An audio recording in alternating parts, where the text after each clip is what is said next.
সোমবার মোহনপুর স্থিত মোহনপুর পঞ্চায়েত সমিতির হলে দেখা গেল মোহনপুর আরডি ব্লকের উদ্যোগে এবং Tripura commission for protection of child rights এর সহযোগিতায় ব্লক এলাকায় বিভিন্ন স্কুলের ছাত্রছাত্রীদের নিয়ে শিক্ষার অধিকার, বাল্যবিবাহ, পস্কো আইন, মাদক শক্তির উপর এক দিবসীয় বিশেষ সচেতনতামূলক কর্মশালার আয়োজন করা হয়।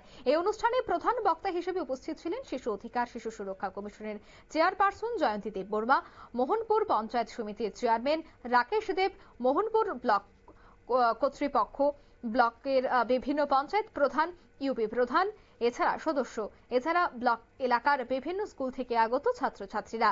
এই কর্মশালায় শিক্ষার অধিকার, পস্কো আইন, বাল্যবিবাহ, মাদকের আসক্তি কিভাবে বিস্তার করা এবং এর থেকে রক্ষার কি উপায় রয়েছে সবটা বিষয়ে কিন্তু সচেতন করেন বক্তারা।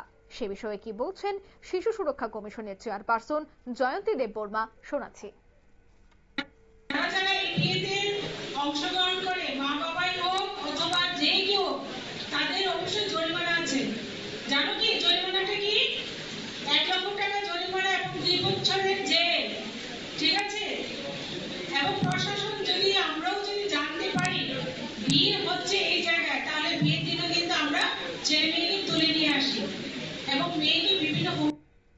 আপনারা শুনলেন জয়ন্তী দেববর্মার বক্তব্য। শিক্ষার অগ্রগতি, অন্যান্য ক্ষেত্রে সচেতনতা বাড়ানো, তাই ছিল আজকের এই অনুষ্ঠানের মূল উদ্দেশ্য। মোহনপুরের এই অনুষ্ঠানকে কেন্দ্র করে দেখা গেছে ছাত্রছাত্রীদের মধ্যেও ছিল বেশ উৎসাহ। নিয়ে নিয়েছে ছোট্ট একটি বিজ্ঞাপন বিরতি, সঙ্গে থাকুন।